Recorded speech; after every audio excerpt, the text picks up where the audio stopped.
નમસ્કાર, આપ જુઓ છો પ્રકોપ ન્યૂઝ, સત્યને આપના સુધી લાવનાર આજના મોટા સમાચાર સાથે। ચાલો જોઈએ તાજા અને મહત્વના સમાચાર। ધોરાજીના જૂનાગઢ રોડ રેલવે ફાટક મુક્ત કામ માટે ડાયવર્ઝનમાં ખેડૂતોને મુશ્કેલીઓનો સામનો। રાજકોટ જિલ્લાના ધોરાજીના જૂનાગઢ રોડ પર આવેલ રેલવે ફાટક મુક્ત પુલના નિર્માણ કાર્યને કારણે જમનાવડ રોડ અને કેનાલ પાસેથી ડાયવર્ઝન કાઢવામાં આવ્યું છે। જમનાવડ રોડ અને કેનાલ તરફથી જૂનાગઢ કે સોમનાથ તરફ જવા માટે હજારો વાહનો પસાર થઈ રહ્યા છે, જેની સીધી અસર સ્થાનિક ખેડૂતોના ખેતરો પર પડી રહી છે। વિશ્વાસપૂર્વક માહિતી મળી છે કે આ વિસ્તારના 20-30 ખેડૂતોની જમીન આ ડાયવર્ઝન માર્ગ પાસે આવેલી છે। સતત વાહનોની અવરજવરને કારણે ધૂળ માટી ઉડવાની સમસ્યા ઊભી થઈ છે, જેની અસર પાકો જેવા કે ઘઉં, એરંડા અને અન્ય નોંધપાત્ર જાણસી પર થઈ રહી છે।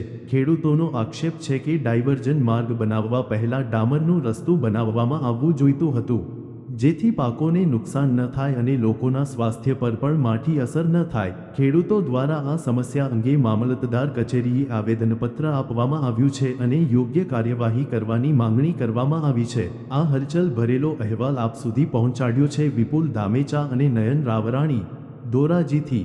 ફરી મળીશું વધુ તાજા અને મહત્વના સમાચારો સાથે। જોતા રહો પ્રકોપ ન્યૂઝ, સત્યને આપના સુધી। नाम संकेत भाई मकवाणा है, एक सामाजिक कार्यकर्ता हूँ। धोराजी अंदर जे जूनागढ़ रोड पर रेलवे ओवरब्रिज बनी रह्यु छे तेना बे डायवर्जन काढेल छे, जूनागढ़ जवा माटे एक फरेणी रोड अने एक जमनावर रोड उपर। पण आ डायवर्जन नो भारे वाहनों द्वारा उपयोग थतो नथी अने जमनावर रोड पासेथी जे केनाल पासेथी जे गाडामां जे खेडूतोने खेतरे जवा माटे जे रस्तो है एनो भारे वाहनों द्वारा उपयोग करवामां आवे छे, जेना कारणे जे खेडूतो है तेने त्यां मजूरो जता नथी। खेडूतोने त्यां જ્યાં કામ કરતા હોય એને શ્વાસ લેવામાં તકલીફ પડી રહી છે અને મુખ્ય જે ખેડૂતોએ 4 મહિનાની અંદર જે પોતાની મહેનતથી પાક ઉગાડે છે એની અંદર ધૂળના થર જામી ગયા છે, જેના કારણે પૂરેપૂરો પાક નિષ્ફળ જવાની સંભાવના છે।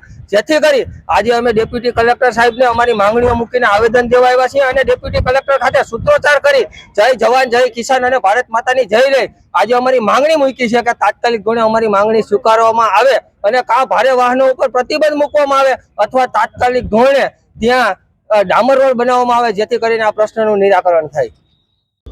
જે અત્યારે પુલનું કામ ચાલુ છે રેલવે ફાટકનું, એમાં 2 ડાયવર્ઝન આપેલ છે, ફરેણી રોડ ઉપર ને જમના રોડ ઉપર।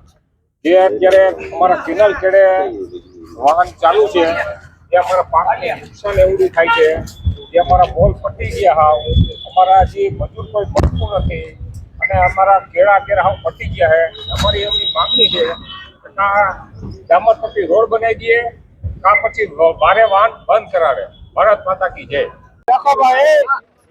ધોરાજી જૂનાગઢ રોડ ઉપર જે રેલવે નો પુલ એક બનાવે છે એમાં પબ્લિક આ હેરાન છે।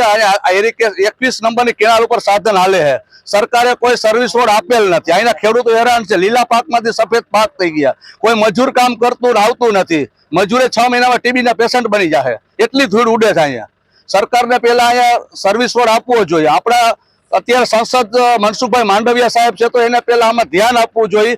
પેલા એનું તો પૂરેપૂરું ઉપજી શકે, દિલ્હી લેવલના માણસ છે તો એને પેલા સર્વિસ રોડ કરીને ડામર રોડ કે આરસીસી નો કરાવી અને કઈક પેલા રસ્તો કરવો પડે પછી કરો। અત્યારે પબ્લિક એટલી હેરાન છે, અત્યારે હેરાન છે ઉનાળામાં અત્યારે 1-1 ફૂટના ખાડા થઈ ગયા છે, રફ રસ્તો છે, 8 ફૂટનો ખાલી રસ્તો તો ચોમાસામાં ક્યાં હાલશે પબ્લિક?